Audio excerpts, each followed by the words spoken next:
Hello दोस्तों, मैं दीपक स्वागत करता हूं आपके अपने इस YouTube चैनल जय हिंद भाई दीपक सर पे। दोस्तों, मध्यकाल के इतिहास के बारे में आज हम एक ऐसे वंश के बारे में पढ़ेंगे जिससे हमारी परीक्षाओं में हजारों नहीं लाखों बार उससे ऐसे बेहतरीन बेहतरीन व दमदार दमदार प्रश्न आए हैं जो केवल हमारे मस्तिष्क को एकदम से डाइवर्ट कर देते हैं।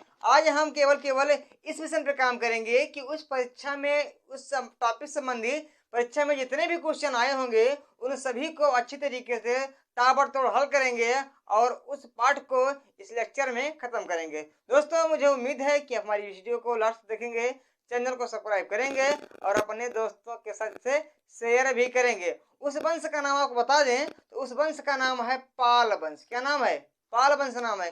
पाल वंश से अनेकों ऐसे प्रश्न आए हुए हैं जो केवल हमको क्या करते हैं, कंफ्यूज देते हैं। प्रमुख रूप से हम उन्हीं चीजों को आज पढ़ेंगे। ठीक, यानी कुल मिला के आज मेरे टॉपिक का नाम क्या है? टॉपिक का नाम है पाल वंश। क्या नाम है? पाल वंश। ठीक, पाल वंश। कई लोग यह जानते हैं कि पाल वंश क्या है। एक प्राचीन इतिहास का टॉपिक है। प्राचीन इतिहास मतलब एक ऐसा पीरियड जो 712 ईस्वी के पहले है, उसे कहते हैं प्राचीन इतिहास। प्राचीन इतिहास का टॉपिक यह नहीं है, केवल यह मध्यकालीन इतिहास का टॉपिक है। इसमें प्रमुख रूप से हमारे राजाओं द्वारा, हमारे शासकों द्वारा हमारे भारत माता पे अनेक स्थानों पे शासन प्रशासन किया जाता था। उस समय क्या था, अगर पाल वंश की स्थापना की बात करें तो पाल वंश की स्थापना एक व्यक्ति ने किया था जिसका नाम था गोपाल। क्या नाम था उसका? गोपाल। गोपाल वास्तव में देखो, चाहे यहाँ होता है केवल कुर्सी के लिए मार होता है, लेकिन गोपाल एक ऐसा था जो कभी किसी को मार के अपनी कुर्सी पे नहीं बैठा। क्या हुआ कि उस समय जो बंगाल का एरिया था, भारत में जो बंगाल का एरिया है, उस बंगाल के एरिए पे एक ऐसा शासक होता था जो एकदम से अयोग्य था, बकलोल था। जब राजा बकलोल था तो वहां की जनता क्या करेगी? उसे मार चप्पल मार टमाटर उसका गाल लाल कर दी।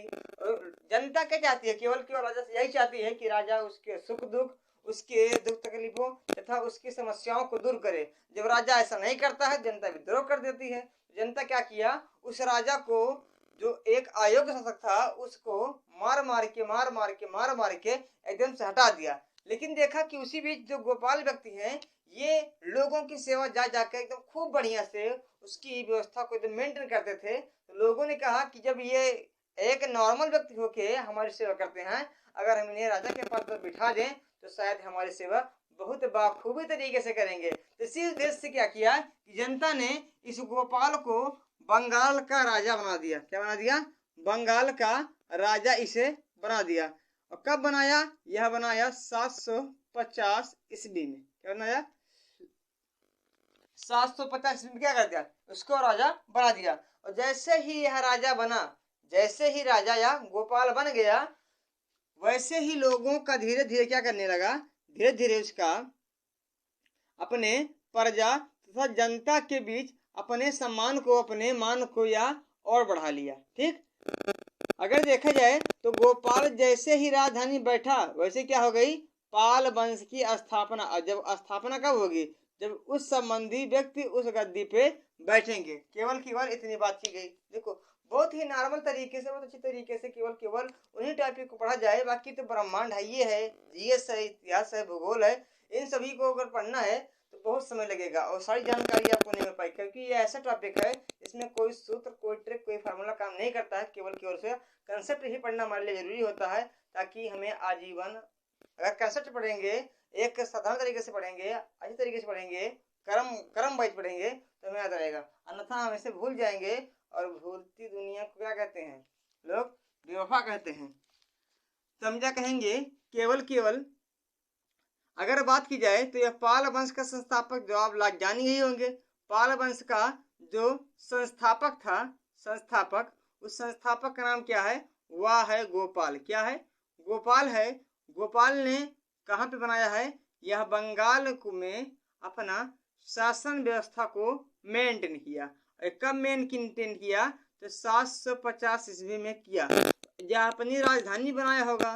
तो राजधानी की अगर इसकी बात करें तो राजधानी इसका बिहार में जो आज मुंगेर है, मुंगेर वो क्या थी, मुंगेर ही इसकी क्या थी, मुंगेर इसकी राजधानी थी। ठीक, पाल वंश से 2-4 प्रश्न और देखो गोपाल क्या किया था, गोपाल उस समय देखो शिक्षा के क्षेत्र में क्रांति भारत में पहले से ही नहीं, आज से नहीं है, बहुत पहले से है।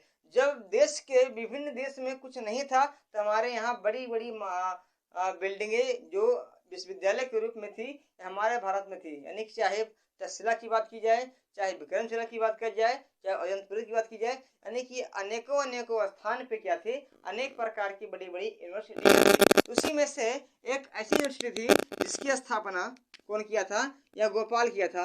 वो कहाँ पे किया था, उस बिहार शरीफ, बिहार शरीफ एक स्थान पड़ता है, उस स्थान में क्या किया था कि इस गोपाल व्यक्ति ने ओदंतपुरी विश्वविद्यालय की क्या की थी, स्थापना की थी। विश्वविद्यालय की थी, स्थापना की थी। ठीक, केवल गोपाल से केवल 2 ही प्रश्न आते हैं। पहला कि पाल वंश की स्थापना किसने की, तो गोपाल की, और ओदंतपुरी नामक विश्वविद्यालय की स्थापना किसने की, तो किसने की, गोपाल ने की। ठीक, इससे केवल 2 ही प्रश्न आता है, अन्यथा से प्रश्न नहीं आते हैं। अगर इसके बाद बात की जाए तो इसके बाद का जो शासक आया है उस शासक का नाम है धर्मपाल।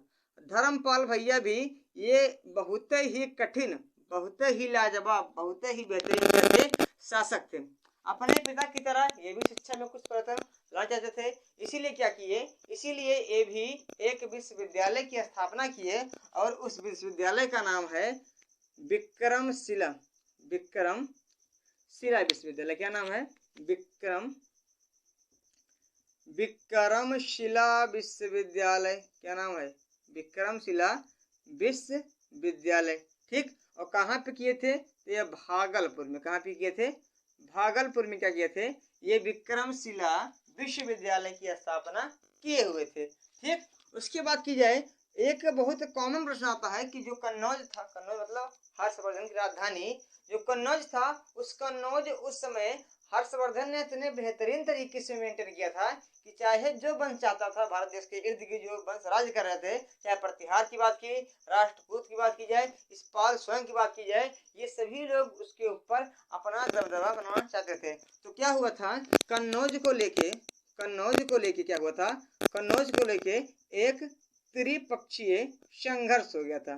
त्रिपक्षीय संघर्ष हो गया था और त्रिपक्षीय संघर्ष में शामिल थे 3 वंश। यानी कि ये पाल वंश चाहता था कि कन्नौज पे हम बना लें, एक था आपका उस समय काठियावाड़ गुजरात साइड, एक था प्रतिहार वंश, यह चाहता था हम बना ले, और राष्ट्रकूट चाहते थे, दक्कन के राष्ट्रकूट चाहते थे कि हम क्या कर ले, हम इस कन्नौज पे अपना अधिकार कर ले। तो प्रमुख रूप से इन तीनों वंशों ने कन्नौज पे अपनी स्थापना करने की कोशिश की, तो इन पे क्या हो गया, युद्ध हो गया। तो इसे ही इतिहास में जाना जाता है त्रिशंकु संघर्ष या त्रिपक्षीय संघर्ष नाम ही जाता है। ठीक, जब पाल वंश ने इस कन्नौज के ऊपर आक्रमण किया था तो उस समय इस पाल वंश का राजा कौन था, यानी कुल मिला के पाल वंश की तरफ से धर्मपाल ने क्या किया था, कन्नौज पे जिस त्रिपक्षीय संघर्ष था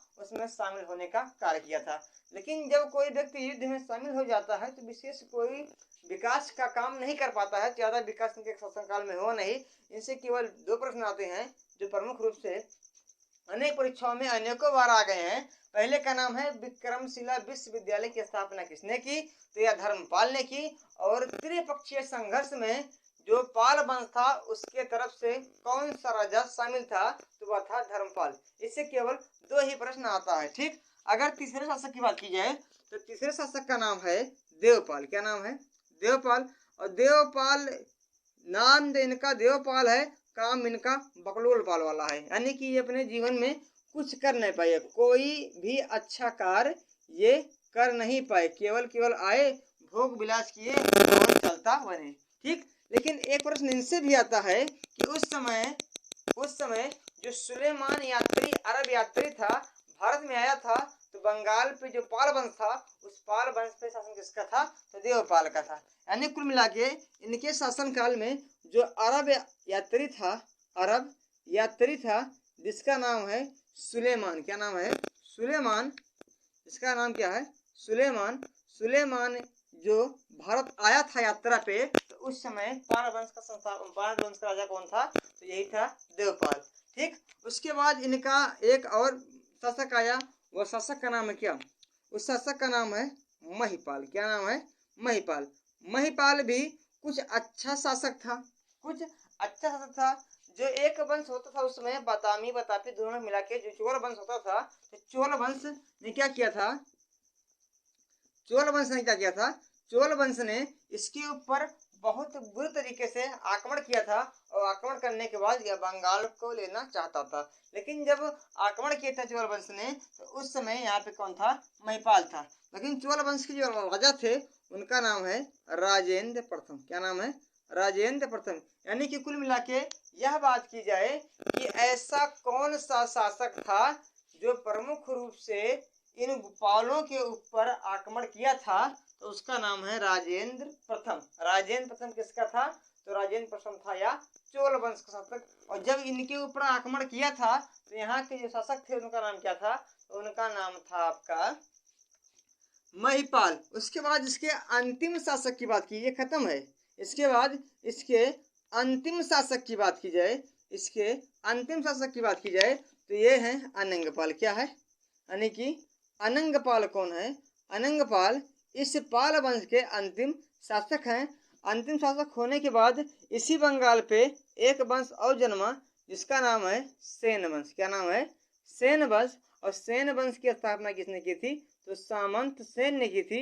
इसको किसी अन्य लेक्चर में आपको कंप्लीट करा देंगे।